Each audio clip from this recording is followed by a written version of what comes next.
Lepo pozdravljeni. Kri iz večernih sladkih oblakov je poetičen naslov, ki so ga v Pokrajinskem muzeju Maribor izbrali kot izhodiščno misel ob 100. obletnici začetka Prve svetovne vojne. S predmeti iz različnih muzejskih zbirk so osvetlili vsakdanje življenje v mestu in na Štajerskem v prvi polovici 20. stoletja. Spomin na vojno ni samo spomin na vojaške zgodbe, je tudi spomin na tragične usode žena in otrok. S sporočilom za današnji čas naj živi mir. Razstava v nekdanjem kinu Partizan je povezala zgodovinarje, zbiratelje, filozofe in muzealce iz Pokrajinskega muzeja Maribor. Prvo svetovno vojno, imenovano tudi Velika vojna, so želeli osvetliti z manj običajnimi temami, ki so zaznamovale življenja in usode preprostih ljudi, tudi žena in otrok. Tako je v središču razstave zgodba para Julijane in Štefana Murka iz okolice Maribora. Štefan je bil leta 1914 mobiliziran, potem zajet do leta 1921 v ruskem ujetništvu. Po vrnitvi ugotovi, da je njegova žena imela razmerje in živela z hlapcem, in posledica tega je bil umor svoje žene. Štefan umori svojo ženo Julijano. Sodišče ga pa presenetljivo oprosti tako umora kot tudi oboja, kar je seveda pokazatelj razmišljanja porotnikov, da je seveda, čeprav žrtev Julijana, bila krivec za umor. Z železnimi vrati ograjen vrt ali pokopališče je osrednji prostor, ki simbolno zaznamuje ujetost para v vojni čas. Utok na ključi, ki spremenijo obetajoče življenje v narobe svet. Okoli same inštalacije pa so prikazani najpomembnejši dokumenti, torej iz okrožnega sodišča v Mariboru, ki je marca leta 1921, kot sem že prej povedal, Štefana, čeprav je priznal dejanje, oprostilo tega krutega dejanja. Predmeti iz zbirk muzeja so na razstavi dopolnjeni s predmeti zbirateljev. Aljaž Tulimirovič je eden najbolj zavzetih zbirateljev gradiva iz Prve svetovne vojne. Večino predmetov je našel in izkopal sam. Moje začetki zbiranja pravzaprav sodijo že v osnovno šolo, kjer sem prebral Vorancev Dober dob. To me je nekako navdušilo. Želel sem nekako tudi občutiti, prehoditi vse te kraje, ki jih opisuje tudi on. Nato se pa z tega počasi dejansko razvila neka strast, ki drži še danes. Med bolj izpovednimi, tudi presunljivimi, so osebni predmeti vojakov, najdeni neposredno na bojiščih. Zanimiv pravzaprav so vsi, ampak ja, recimo, da lahko rečem, da je en taki, bi rekel, topel pozdrav iz mogoče celo zemlje v Sloveniji. Torej je bila ena značka z likom Borojeviča, najdena pod koto 76. To je bil nekaj taki oseben prvi, bi rekel, pozdrav nekoga, ki je držal Soško fronto, in to za nekega, bi rekel, mladega zbiralca. To je bilo prvo, kar je bilo tako oseben pozdrav, recimo iz tistih časov. Da v vojni ni prav ničesar velikega, je tudi sporočilo raziskovalca Aleša Maura, ki osvetljuje še druge obraze tega obdobja. Meni se zdi pomembno, da pokažemo, da vojna v bistvu ni nič viteškega.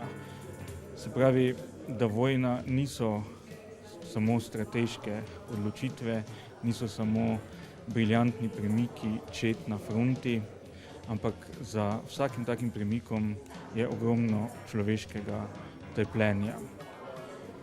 To trpljenje je seveda trpljenje vojakov, ki je deloma že prodrlo v zavest širših krogov, je pa tudi trpljenje tistih, ki jim je vojna, zlasti Prva svetovna vojna, prinesla strahotno pomanjkanje, ki se je kazalo tako v lakoti, kot tudi v tem, da so se morali odpovedovati nekaterim dragocenim stvarem, kakršni so prstani, kakršni so za skupnosti, recimo cerkveni zvonovi.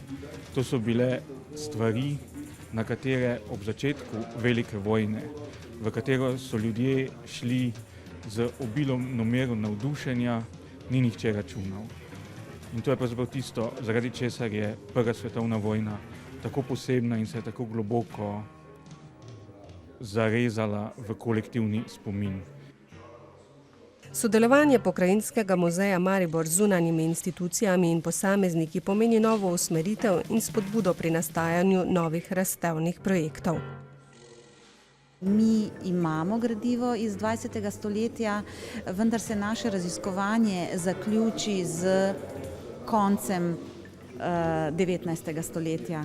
In morali smo poseči po prijateljih, tovariših iz zgodovinskega društva Franca Kovačiča, zaradi tega, da bi našo zbirko uniform in orožja še dodatno napravili privlačno, smo morali zaprositi zbiralce za to, da so nam prinesli predmete, ki so jih sami izkopali. In rodila se je pravzaprav ena lepa zgodba, za katero smo hvaležni. Med nami so se vzpostavile tudi na stroki temelječa, ampak vendarle prijateljstva, in jaz sem prepričana, da ne bo to prvo in zadnje naše sodelovanje. Kri iz večernih sladkih oblakov je izhodična misel, ki jo je izrekel mlad primorski pesnik in ki prežema celotno razstavo. Vse skupaj nekako povezuje poezija Srečka Kosovela, Ekstaza smrti, pesem, ki se vije skozi vse panoje. Iz te pesmi je vzet tudi naslov razstave, ki pravzaprav govori o tem, da poroka, ki sta jo sklenila Julijana in njen mož v svojih mladih letih tik pred vojno, je napovedovala vse lepo, torej lep sončen dan po večeru, pa se iz tega zgodi popolnoma nekaj drugega. Potem pride žal samo kri. Kri na frontah, kri v Evropi in pa kri v številnih družinskih zgodbah. Razstavo, ki si jo je mogoče ogledati do februarja 2015, bodo spremljali še pedagoški programi in predavanja.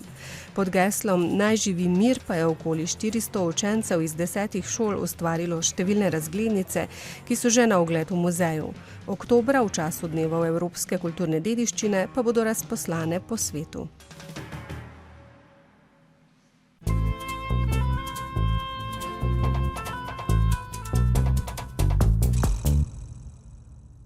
Ida Brišnik-Remec je akademska slikarka, ki pri svojih 73 letih še vedno aktivno ustvarja.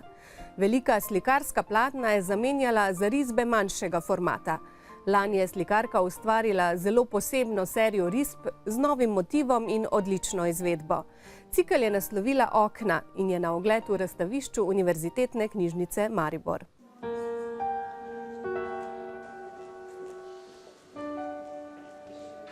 22 risb, ki jih je Ida Brišnik-Remec izbrala za svojo novo razstavo, je nastalo v začetku leta 2013.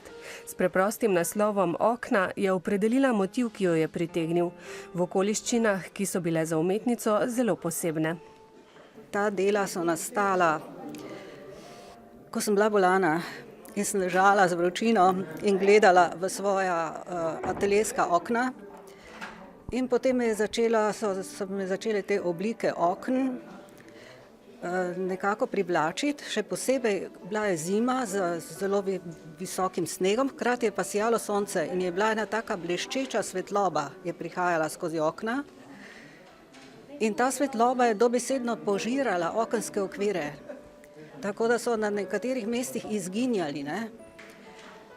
In potem hkrati pa kontrast teh okn, pravokotnih linij, ravnih linij, ne? Pa v kontrastu z zavesicami, ki so gor na oknih bile zgubane. Tiste so pa delovale mehko, ne? In ta kontrast me je še posebej privlačil, ne? In pa tista svetloba prodirajoča, ki je vse prežemala in dobesedno požrla oblike. Tako so začele nastajati risbe z enobarvnim svinčnikom, ki jim je včasih dodajala barve. Osnovni motiv okna pa je postopoma prehajal iz realističnega predmeta v polje abstraktnega, simbolnega. Potem sem pa začela sčasoma opažati ne več zaves, ne več celega okna, ampak določene detajle samo in pa nekako se mi je izkristalizirala podoba tistega osrednjega tramu, osrednje delitve tega okenskega okvirja, ki je dobival obliko križa. In potem na koncu sem potem prešla že v prikazovanje takega križa, ki je lahko čisto simboličen, ki je zdaj izvira iz nečesa resničnega, ampak nekako sega nekam višje že v malo bolj duhovno sfero, ne? Risba v bogatem opusu Ide Brišnik Remec zavzema posebno mesto. Umetnico najbolj poznamo po slikah velikih formatov v tehniki akrila, ki jih je ustvarjala v 70. in 80. letih prejšnjega stoletja, z značilnimi motivi rastlin, sadja, vegetacije. Že takrat so slikarko zanimali detajli, ki jih je včasih povečala do nerazpoznavnosti. Že takrat sem začela vpletati v svoje ustvarjalno delo tudi risbo. In sicer takrat so bile to še risbe večjega formata in recimo en cikl je bil narejen v tehniki perorisbe z peresi različnih debelin, z upoštevanjem teh različnih smeri, različnih struktur, različnih površin, spet vegetacije, detajlov vegetacije, potem pa tudi risbe z svinčnikom, z grafitom, ne, to tudi velikih formatov, ne. No, zadnje čase nekako pa se bolj osredotočam na risbo, ne toliko več na slikanje, no in tako je zdaj tudi ta cikl nastal, ne. Tisto, kar povezuje ta ciklus sicer njenim splošnim opusom, pa je njen smisel za detajl. Vemo, da je umetnica usmerjena v to, da iz nekih motivov, ki jih pač ugleda, izbere nek poseben detajl in ga ponavadi poveča, tako da včasih pride celo do neprepoznavnosti, predmetne neprepoznavnosti in nekaj podobnega se je dogajalo tudi v tem primeru. Ida Brišnik Remec skozi vso dobo svojega ustvarjanja zelo veliko riše. V zgodnejšem času so te risbe sicer res da služile pretežno pripravam na velika slikarska dela, ampak že v njeni zreli dobi, ko smo jo najbolj poznali po velikih akrilih z vegetabilnimi motivi, že takrat je pravzaprav risbo osamosvajala. Ona je že v 70. letih naredila nekaj razstav z risbami, ki so požele zelo ugodne kritike pri likovnih kritikih. Skratka, njen opus je na področju risbe zelo močan. Zadnje podobe Ide Brišnik Remec vabijo k razmišljajočemu opazovanju. Umetničin poseben odnos do izbranega motiva tudi gledalca vodi k odkrivanju nečesa, kar je za zaveso, nad realnim, kar ni vidno, pa vendar je. Razstavo pa si je mogoče ogledati do 16. junija.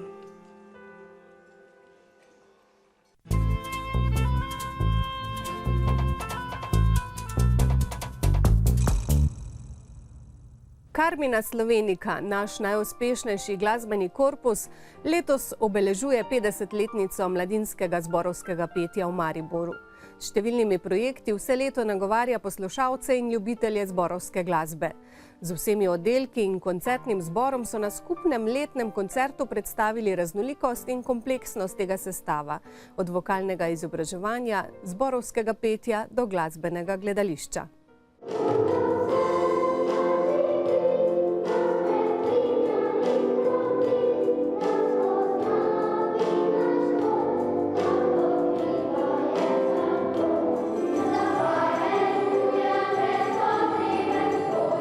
Letni koncert vseh zasedb, ki delujejo pod pevsko znamko Carmina Slovenica, je priložnost, ko lahko vidimo organizacijsko strukturo in razvejeno pedagoško delo na različnih stopnjah pevskega izobraževanja. Tako se skozi leta razvijajo pevci koncertnega zbora, ki v svetu slovi kot pojem sodobnega vokalnega sestava.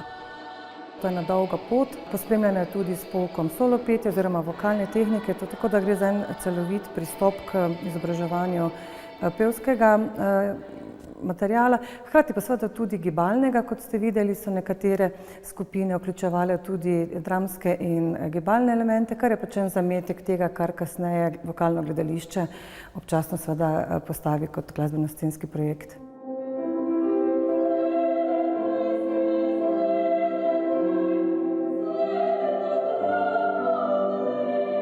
Vokalna tehnika kot abeceda petja je v sklopu Karmine Slovenike del obveznega pevskega izobraževanja.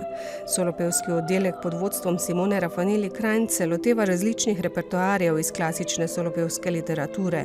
Tako smo na koncertnem ciklu Ataka slišali tudi 13 Dvoržakovih moravskih duetov, nastalih med letoma 1875 in 81. Solopevske izkušnje in individualno delo pa je za pevke še posebej dragocena izkušnja. Zelo mi je bilo zanimivo, zato ker sem se prvič posvetila češčini. Recimo iskala sem skupne točke za slovenščino tudi. Razumevanje same češkega jezika, tudi izgovorjava ni tako lahka. Recimo sploh z Y je kakšen problem, pa je kakšen N in podobno. Sicer pa je neka specifična glasba, v kateri se še nisem preizkusila. Tudi sem prvič duete pela in mislim, da smo se kar ujeli.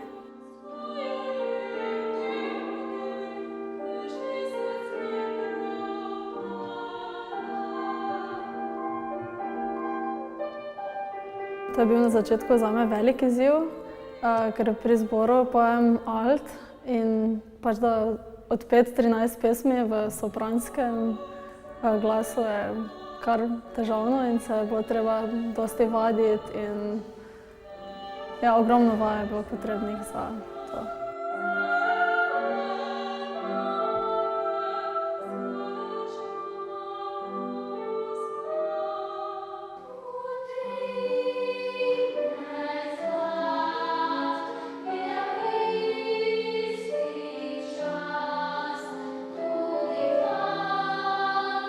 Osnovnošolci od 9. do 12. leta sestavljajo mlajši zbor Junior, ki se že spoznava z večglasnim petjem in celovitejšim odrskim nastopom. Zbiram slovenske umetne pesmi, slovenske ljudske pesmi, tuje ljudske pesmi, pa predvsem kakšne novitete, kjer lahko otroci se kreativno izražajo in sami tudi gibalno ustvarjajo zraven. Gibalno in igralsko, recimo.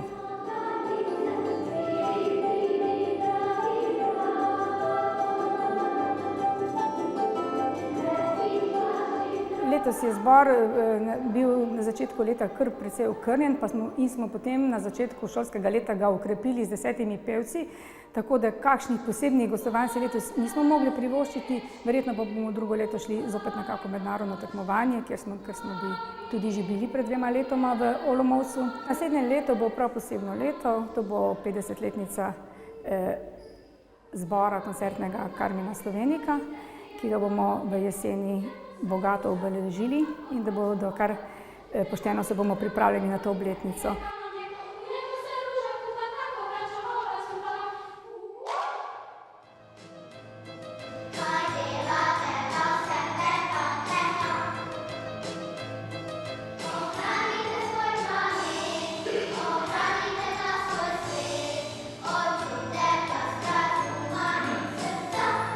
Začetek neposrednega spoznavanja z zborom Karmina Slovenika je v najmlajši skupini predšolskih otrok od 5. leta do 3. razreda osnovne šole.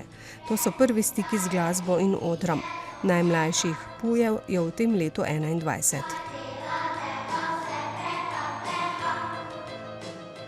Se posvečam bolj taki motivaciji, kar se tiče zbiranja rednih pevskih vaj, predvsem dikcijo razvijamo, razne glasbene igre, enostavne pesmice, ki pač malo spodbujajo ta glasbeni, pevski obseg.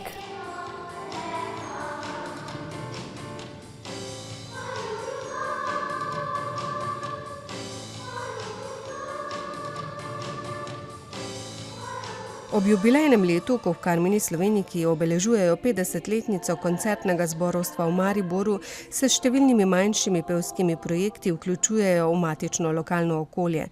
Tako sodelujejo z različnimi kulturnimi inštitucijami, knjižnico, sinagogo, festivalom Lent. Pomembnejši in ambicioznejši projekti pa v zadnjih letih doživljajo premiere zunaj matičnega mesta. Tako bo tudi nov glasbeni projekt premiero doživel septembra v Cankarjevem domu. Mislim, da počasi bo tudi tako, da bodo že samo v tujini ali samo drugod, ker pač enostavno v našem okolju zato več ni enakih pogojev, kot smo bili vajeni, in potem smo zelo veseli, če je producent nekdo, bodi si v tujini, bodi si seveda v Cankarjevem domu, kar je v vsakem slučaju dober kompliment in eno potrdilo kakovosti, hkrati pa je tudi odraz domačega stanja.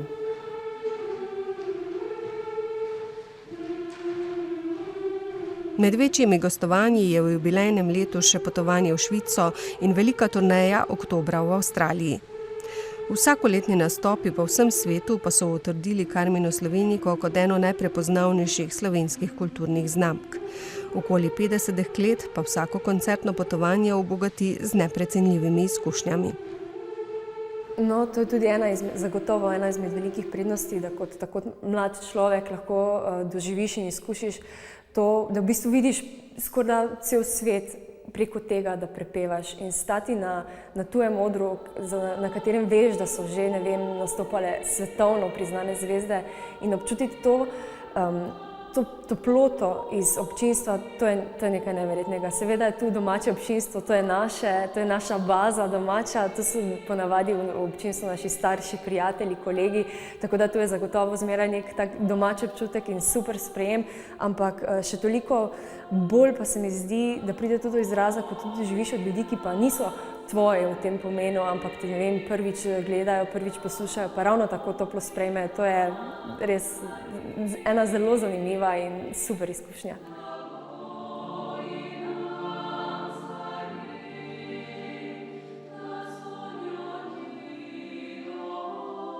Carmina Slovenika ni samo petje, je neka skupnost, predvsem druženja, držanja skupaj, čutiti enega drugo pevko, biti povezana na ta način predvsem. Pri tem zboru pojem 5 let in to sem se vključila iz same želje do petja, do potovanja, do druženja in spoznavanja novih prijateljic. In veliko izkušenj se tukaj pridobi.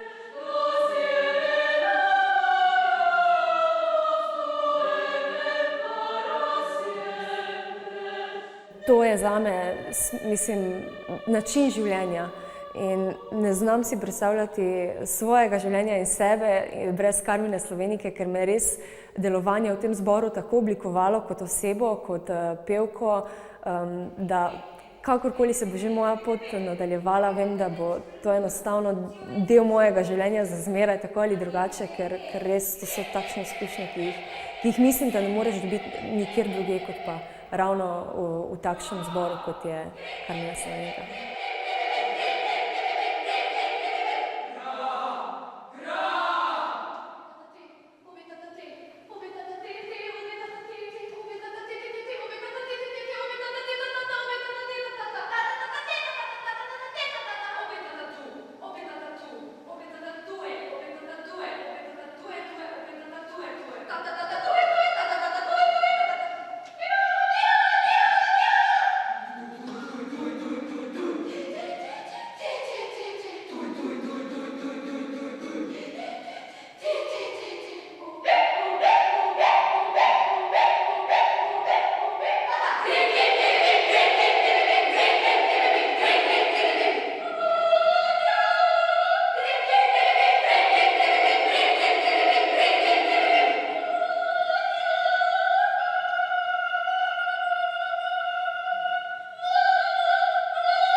Drage gledalke in gledalci, hvala, ker ste bili z nami in vabljeni v našo družbo prihodnji teden. Nasvidenje.